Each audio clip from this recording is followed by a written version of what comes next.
It's national meets regional. It's Sidewalks Entertainment. The long-running celebrity, music, and art series. Join us for a new path to arts and entertainment. Man, am I out of shape.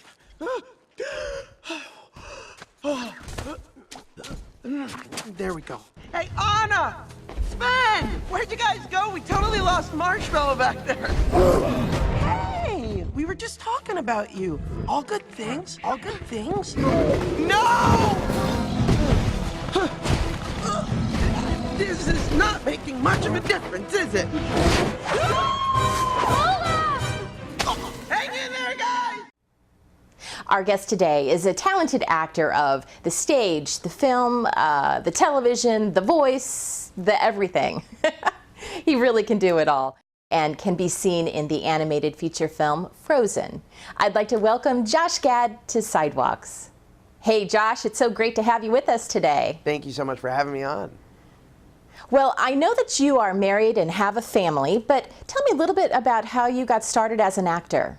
You know, I was about 4 years old, and my parents took me to the Catskill Mountains for my grandparents' like 40th wedding anniversary. And there was this comedian, this Borscht Belt comedian, who got up and started doing his shtick. And at the age of 4, I understood none of the jokes, but I was laughing harder than anybody else in the room. And I knew at that moment that that's what I wanted to do, that I was struck by the bug, and I wanted to be an entertainer. Then flash forward to me in about 92 or 93, and I'm watching Aladdin with this tour de force performance by Robin Williams as the genie. And I vividly remember turning to my mom and saying, I want to do that one day, meaning I wanted to play the comic relief in a Disney film.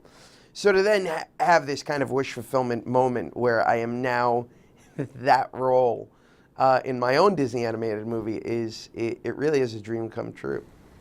That's right, and of course we're talking about the feature film Frozen. Why don't you tell us a little bit about what the story is about? Well, it's about these two sisters, Anna and Elsa, who have a very strong bond. And there are these two princesses in this kingdom of Arendelle, which is this Scandinavian kingdom.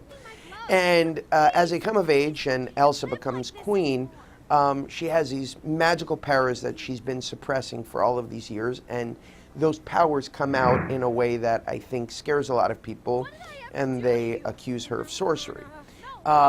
Those powers kind of start getting the best of her, and it throws the entire kingdom into this frozen tundra.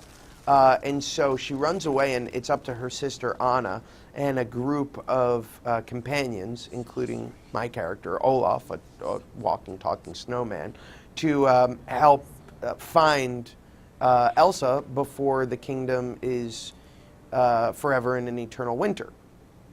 Right. Well, it's got a great cast. I know Kristen Bell, she plays the character of Anna. You, of course, mentioned your character, Olaf.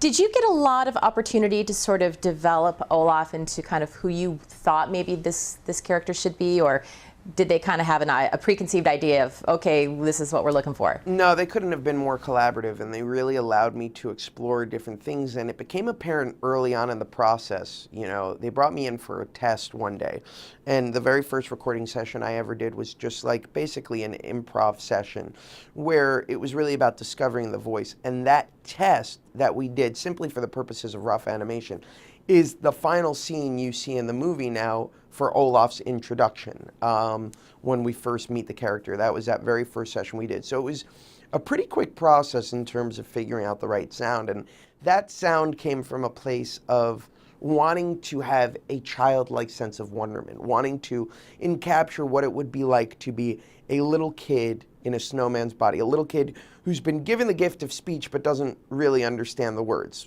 i.e. he loves summer. Everybody knows that that's a death wish, but he doesn't have a concept of what that might mean, being a snowman. Well, you know, it must have been an awful lot of fun to do. What do you love about this film? Is there something that really just stands out in your mind when you kind of look back at having done it?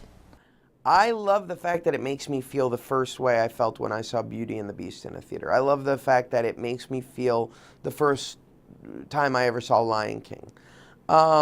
It harkens back to that golden age of animation that I grew up with, from Little Mermaid all the way through Lion King, that was very significant to me. And I love that, having experienced watching the film twice with kids, that they're applauding after songs, that they're crying, that they're laughing. The experience of what that means to a new generation, in the same way the old films meant to me, is a deeply rewarding one, especially because I have my own 3-year-old at home who I think is loving what this whole thing means. So has she gotten to see the film? No, Does we're going to take her this week. Does she kind of understand at all what Dad does? Is there any real concept of that at 3? Probably not. Totally gets it. Not only does she get it, she saw a teaser for Frozen when she was 2.5. I hadn't explained it at all. We were in a movie theater watching Monsters University. And she turns to me and she says, "That's my daddy. More Dada." And all she heard was my laugh. There was not even any dialogue. And I started sobbing because I was so taken by the fact that, 1, she loved her dad enough to ask for more of me, and 2, that she recognized my laugh. That's right. Oh, what an awesome thing that is.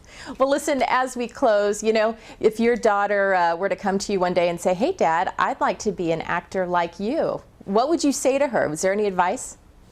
I would say to her, follow your dreams no matter what. No matter how much hardship, no matter what the adversity is, follow your dreams, because that was a gift my own parents gave to me. I told my mom once that I wanted to quit the business about 3 years out, and she started crying. And I told her I wanted to go to law school, and I thought she would be happy. And she said to me, "I'm sad because you spent 15 years dreaming, but only 3 years doing." And I would give her the same advice that my mom gave me. Josh, it was wonderful to have you today on Sidewalks. We wish you all the best. Thanks for joining us. Thank you so much. Thanks for having me. For more full-length celebrity interviews, visit sidewalkstv.com.